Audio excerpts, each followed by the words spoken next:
అలాగే నా ఫేవరెట్ అంటే నేను ఈ సినిమా రాయడానికండి. నా మైండ్ సెట్ ఎప్పుడు పర్పస్ ఆఫ్ ది ఫిల్మ్ అంతే.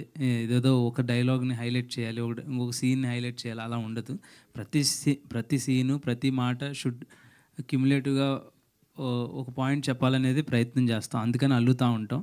నేను ఫైనల్‌గా నాకు నచ్చేదంటే నీ గురించి తెలుసుకుందామని వచ్చి నా గురించి నేను తెలుసుకున్నాను అనేదే మనం ఈ కథ యొక్క కోర్ సెన్స్.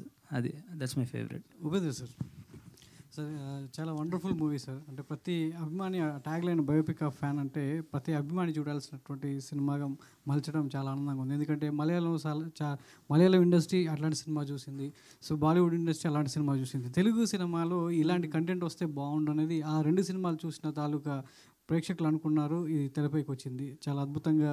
సో ప్రతి సన్నివేశం దగ్గర చాలా బాగుంది. అయితే రియల్ లైఫ్లో, సో మీరు అటు కన్నడ ఇటు తెలుగు ఇండస్ట్రీలో రెండిట్లో ఉన్నారు కాబట్టి రియల్ లైఫ్లో ఒక అభిమాని, సో మీకు అలాంటి సన్నివేశం ఏమన్నా ఎదురైందా సార్? ఆ ఎక్స్పీరియన్స్ ఏమైనా షేర్ చేసుకుంటారు? చాలా ఇంటర్వ్యూలో చెప్పాను, ఇది చాలా అందరికీ జరిగి ఉంటుంది. అన్ని స్టార్స్ లైఫ్లోనూ కూడా అలాంటి ఆ ఫ్యాన్స్ క్రేజు, ఏమంటే అది ఆ డివైన్ లవ్, అది అందరూ చూసింటారు. బట్ అది ఫైనల్గా చెప్పిందంటే ఒక ఇన్స్పైరింగ్గా ఉంది ఇక్కడ ఫిలం.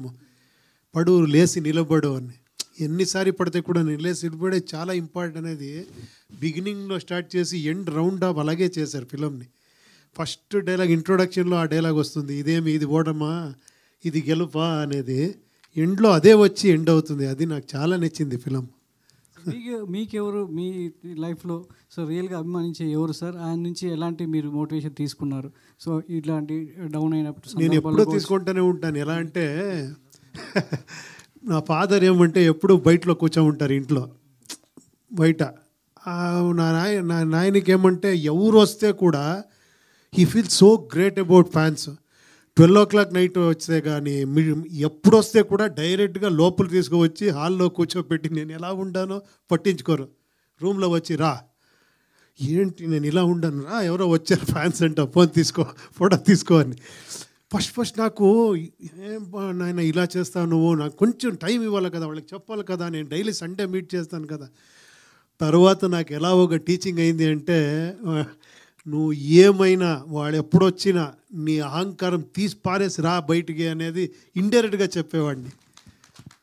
తర్వాత నేను ఫాదర్ని తిట్టాను, కరెక్ట్ కదా, నా లోపల ఏమేమో ఉంది అని. It is a purification process అది. ఒక్కొక్క ఫ్యాను మీకు చాలా సరి వచ్చి సార్ ఇంకొక ఫోటో అంటాను మనకి. అప్పుడు ప్రాబ్లం ఇక్కడుంది అక్కడ కాదు, అది ప్రాబ్లం లవ్లో ఇంకొక ఫోటో అంటారు.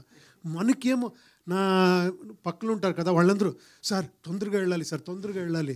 నేను వెళ్ళి అక్కడేం రూమ్లో కూర్చోవాలి కదా, ఇక్కడ ఇంకొక 2 photos తీసుకుంటే ఏంటి ఇప్పుడు అని. అలా అయిపోయింది నా ఇది.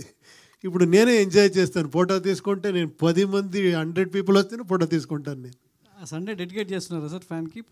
సండేస్ డెడికేట్ ఉంటుందా? సండేస్ కంటిన్యూస్గా చేసేవాడిని. ఇప్పుడు హౌస్ షిఫ్ట్ చేశాను, ఇప్పుడు కొంచెం ఇదయింది.